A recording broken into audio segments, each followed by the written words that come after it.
Hello, my friends, and welcome to What's Up. This is a half an hour unstructured conversation with Gregg Braden and myself, where we just talk about whatever's on our mind. And we do this every 2 weeks, and we're happy to have you with us. And so, hi, Greg. How are you? John, What's up? I'm good. Yeah, John, this is completely unscripted. We just finished a recording of Quartet, and what's on my mind right now is it's a little bit of an overlap from what we just talked about. And while there are all kinds of physical preparations that can be made and are good to make, John, what I'm finding is I think the biggest preparation, and for some people the most difficult, is this shift in thinking. We live our lives based upon the way we think of ourselves and our relationship to the world. And what I'm finding is there are all kinds of stories that people tell themselves about why they don't need to be prepared. Some people say it is succumbing to fear.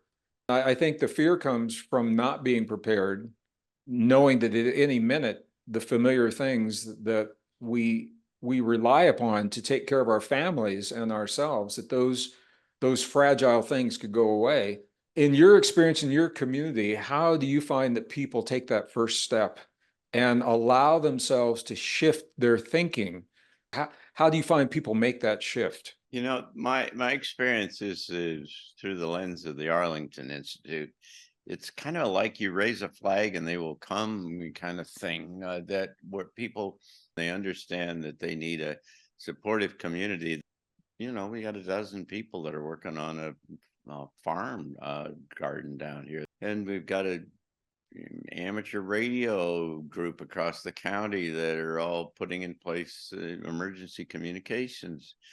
You're familiar with our supper club program. I'm trying to set up this weekend, for instance, to have a tabletop planning session, a gaming session, to try to think through what the implications might be of one of the scenarios. These were 6 miles off of Interstate 70. So if there was anything that happened with Washington and Baltimore, you'd have these big hordes, literally, of refugees, if you will, they're all running down looking for someplace. I have sat down and had lunch with a couple of the county commissioners and tried to explain to them what's inbound, and that has not taken.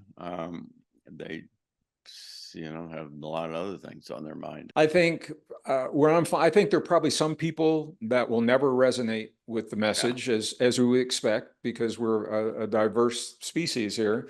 I'm outside of Santa Fe, New Mexico. It's a relatively small community, about 80,000 people. And there is a thinking that I run into, and I'm seeing this more with young people, John, that their government cares about them, and the government will always take care of them. And that's the narrative that they're relying upon. And it's a nice story. And I think there was probably a time in the history of our nation when that was probably true. If the government does take care of people, which we're seeing they're not capable of doing right now, our own congressional hearings, you and I were talking about this off camera. Congressional hearings have just been aired on C-SPAN, where the FBI is saying to the American people, it's not a question of if we're going to lose power in our nation at some point, if we are going to have a cyber attack on our grid, if we're going to have a kinetic attack of some kind as a consequence of what's happening, our relationship to what's happening in the war in Ukraine and the war in Israel and the Middle East, we are now linked into those wars in the eyes of the people who are perpetuating the wars. And our own FBI is telling us that at some point in our relatively near future, we can expect to be impacted. So, when we hear things like that, and we hear our president come out and tell American people to have 30 days of food and water in their homes. A lot of people didn't get that message, but those things are happening now. So I think what we have to say is it's not business as usual. And I think that message may be the what it takes for people to hear to begin thinking differently. You know, John, what I'm hearing from you is that community is really very important. It's important on a lot of levels. You're the hub of your community, and you now have built a substantial community in where you are in Berkeley Springs. Is your community connected in any way with other communities anywhere in North America or anywhere in the world? We are kind of in the early stages of all of this, where we're trying to just put in place the internal local kind of capabilities to sustain ourselves. It's kind of the same way with our emergency communications system. I head up this emergency communications for the county that provides communications if everything else fails. And so we build a priority list, and you start at the top and you say infrastructure. If I don't have infrastructure, it doesn't make any difference how trained or capable or anything else that I've got, or what kind of equipment I got. If I don't have the basic infrastructure, nothing works. Well, it's the same thing with the community. I think you need to build kind of local infrastructure. There are these shortcomings that we all know about the present internet and the social media. There is an alternative to the internet that doesn't operate as or on the internet, that is in the works and is supposed to be launched here in July, sometime in 2 weeks, 3 weeks from now. There is some kind of technology that's going to come down that is going to be able to provide this platform for bringing people together in an effective kind of way, regardless of what the government thinks. Human beings are very resourceful and creative, and faced with any kind of a situation not to their liking, they immediately start trying to figure out ways to do something different. And we've got a lot of really smart people in the IT space who fully understand the shortcomings of Google and Facebook. Maybe there's stuff coming downstream that is going to facilitate and make it quite a whole lot easier to find the like-minded people who are going to be the core of your community. The communities into this future may not be just related to geography. You can find the members of your extended community, and you can have far more of an engagement than just with text or even videos. Maybe if we want to start a new country here in Berkeley Springs someday, and that new country may be some kind of a hybrid kind of thing that's both geographic, so that you have people that are located around here, but also it could reach out to other places in some novel new way that we haven't figured out yet.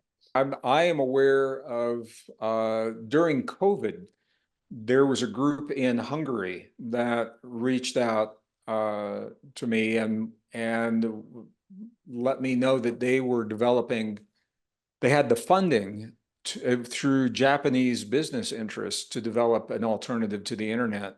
They are hoping to launch that soon. I don't know if it's the same one or if maybe this is a different one that you're talking about, but I don't know. But it makes sense that human nature would be looking. The tech is out there, it's how it's applied. There are communities, very strong communities in Tennessee, in North Texas, Central Texas, parts of the Rocky Mountain states that are obviously geographically diverse, but very, very similar in thinking. And it would make sense to be able to share technology and ideas, and they're reaching out to me, where our office has kind of become a clearinghouse. People are writing to us as if I'm orchestrating this. I'm not, but it is me. We may find a way to be able to link people together. Well, there's an organization called American Contingency, but they are pretty sophisticated. They're about the whole kind of country.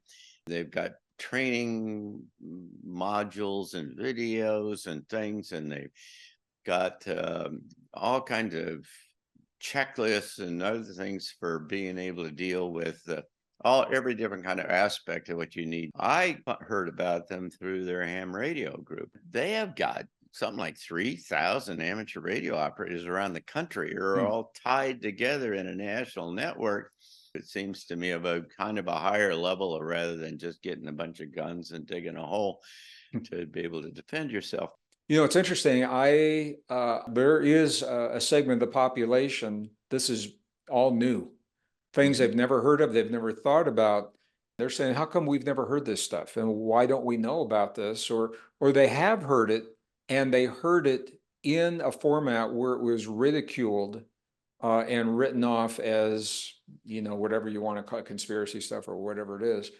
I'm running into this in my community, people from other authors, other speakers who are in the silos of their teaching, and those silos are disconnected from the everyday events that are unfolding in the world around them. I mean, this is about learning, becoming something bigger and greater, and to begin to think for ourselves and find within ourselves extraordinary kind of capabilities. And it's really requires a level of kind of independence. But that independence, John, you nailed it. That's the word. And that's the way I'm finding in our rural community, and really good people, salt of the earth. But when they see things happening in the world like they're seeing right now, their instinct is to get back to the basics. A lot of them pulled their kids out of public schools. They're homeschooling their kids.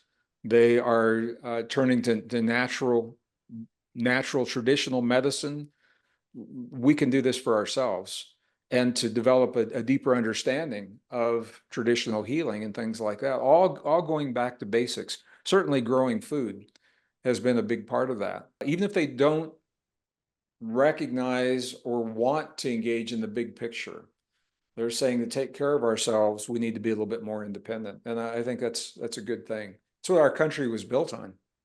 Yeah, it really is. It's a whole lot bigger than this kind of constrained physical body and these conditions that we live in. John, I appreciate Okay. having this conversation, and the reason I wanted to have it was because I think it's important. A lot of people, to hear something like this, you never know who you're going to reach, and they'll say, I'm so glad to hear this because I've been thinking this. Nobody in my family thinks this way. Not that we need a parental permission, but it gives a psychological permission to open the door to deeper conversations. I appreciate you sharing a little bit of your day with me today so that we can do this. Thank you.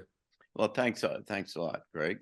Appreciate it, my friend. If you want to find out more about the Arlington Institute and the things that we do, you can find that at arlingtoninstitute.org. And so I appreciate you, Greg, and the opportunity to kind of plumb these areas of significance. I look forward to our next. Thank you all so much.